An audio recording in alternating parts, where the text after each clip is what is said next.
స్థానిక పెద్దపాడు రోడ్డు ఏరన్సట ప్రాంగణంలో శ్రీ దుర్గామాత అమ్మవారి 11 రాత్రుల దీక్షా కార్యక్రమం Shri Durga scooter and motorcycle mechanics welfare association Srikakulam వారి ఆధ్వర్యంలో అంగరంగ వైభవంగా జరిగాయి.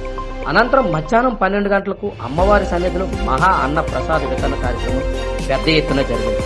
ఈ కార్యక్రమంలో కమిటీ సభ్యులు మాట్లాడుతూ Durga scooter and motor cycle mechanical vehicle association సభ్యులు అందరూ సహాయ సహకారాలు అందించారని, అందుకే ఇంత అంగరంగ వైభవంగా చేయడం జరిగిందని కొనియాడు.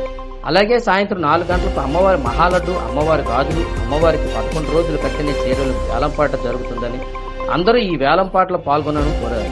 సాయంత్రం 6 గంటలకు అమ్మవారికి నిమజ్జన కార్యక్రమంలో కూడా సైతం పాల్గొనాలని వారు మరీ అందరినీ వేడుకున్నారు.